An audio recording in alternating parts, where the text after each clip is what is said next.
Hello प्यारे बच्चों, आज की कहानी का नाम है आज़ादी की खुशी। एक दफ़ा का जिक्र है, एक बहुत दुबला और कमज़ोर भेड़िया सड़क के किनारे घूम रहा था। 2-3 दिन से उसे खाने को कुछ नहीं मिला था और उसका जिस्म भूख से कांप रहा था। सूरज तेज़ रोशनी दे रहा था, मगर भेड़िए का पेट भूख से ज़ोर ज़ोर से गुड़गुड़ा रहा था। वो आहिस्ता आहिस्ता चल रहा था और खाने की तलाश में था कि अचानक उसने पास ही एक मोटा, तंदुरुस्त और सेहतमंद कुत्ता देखा जो खुशी खुशी खड़ा था। भेड़िए की आंखें तजस्सुस और उम्मीद से खुल गईं। कुत्ते ने भेड़िए को देखा और नरमी से दुम हिलाई। बताओ भाई भेड़िया, क्या हाल है? तुम इतने दुबला क्यों हो लग रहे हो? क्या तुम्हें खाने पीने को कुछ नहीं मिलता? उसने प्यार भरे लहजे में पूछा। उसकी आवाज़ में दोस्ती और गरीब भूखे भेड़िए के लिए हमदर्दी झलक रही थी। भेड़िए ने लंबी आह भरी, कांपा और अपने दुख भरी कहानी सुनाने के लिए तैयार हुआ। भेड़िए ने सर्द और लरसती सांस लेते हुए जवाब दिया, भाई क्या बताऊं, मत पूछो। हाँ, तुम अपना हाल सुनाओ। तुम्हारी ज़िंदगी तो अच्छी लग रही है। तुम खूब मोटे और ताज़ा दिखाई दे रहे हो। लगता है तुम्हें रोज़ अच्छा खाना मिलता है। क्या ये सच है? कुत्ते ने आहिस्ता से हंसकर सर हिलाया और अपने आरामदेह खाने और ज़िंदगी पर खुश हुआ। कुत्ते ने खुशी से बताया, मैं अपने मालिक के घर की निगरानी करता हूँ, इसलिए वो मुझे बहुत अच्छा खाना देता है। अगर तुम भी ये काम करो तो तुम्हें खाने पीने की कोई कमी नहीं होगी। भेड़िए की आंखें खुशी से चमक उठी और उसकी दुम हिलने लगी। कभी भूखा न रहने का ख्याल उसके दिल को खुशी से भर गया और वो लम्हा भर के लिए अपनी पुरानी तकलीफ भूल गया। खाने का नाम सुनते ही भेड़िया जैसे जिंदा हो गया। उसने खुशी से कहा, मैं मान गया, बराहे करम मुझे अपने साथ ले चलो।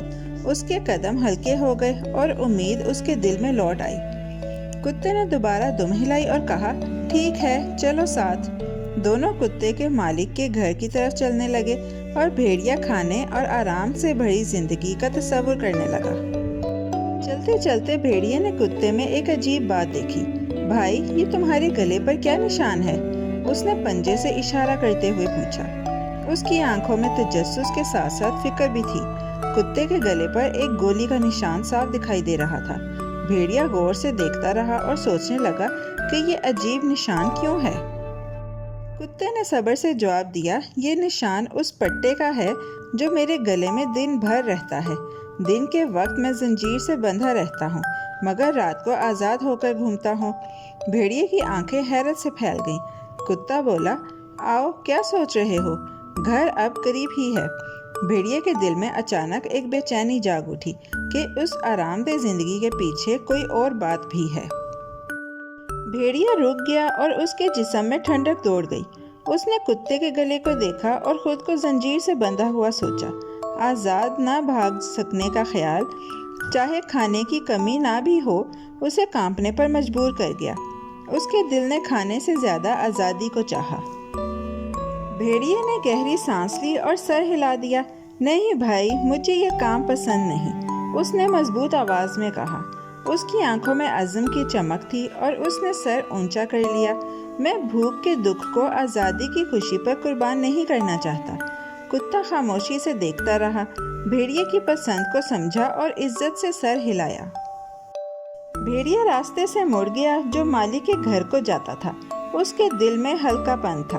अगरचे उसका पेट भूख से दुख रहा था, मगर वो जानता था कि जंजीरों में आराम की जिंदगी की बजाय मुश्किलात के साथ आज़ाद रहना बेहतर है। जंगल ने उसे खुशामदीद कहा और उसके रास्ते खुले और आज़ाद थे। जैसे ही वो वापस जंगल की तरफ गया, उसे हवा का झोंका और सूरज की गर्मी अपने जिस्म पर महसूस हुई। हर कदम उसे याद दिलाता कि आज़ादी की कीमत कितनी कीमती है। दौड़ने की खुशी और अपनी मर्जी से फैसले करने का मज़ा कितना प्यारा है। उसने जान लिया कि आज़ादी का जायका किसी भी खाने से ज़्यादा मीठा है। भेड़िया जंगल में अपनी राह पर चलता रहा, जिंदा, आज़ाद और फ़ख्र से भरा हुआ। वो खाने की तलाश करेगा, मुश्किलात का सामना करेगा और अपनी मर्जी से ज़िंदगी गुजारेगा। प्यारे बच्चों, आज की कहानी यही ख़त्म होती है। बहुत जल्द हम एक नई और दिलचस्प कहानी के साथ वापस आएंगे। Bye bye. प्यारे बच्चों, कैसी लगी आपको ये कहानी? ایسی ہی مزیدار کہانیاں سننے کے لیے ہمارے چینل کو لائک، سبسکرائب اور شیئر کرنا مت بھولیے گا۔ Bye bye.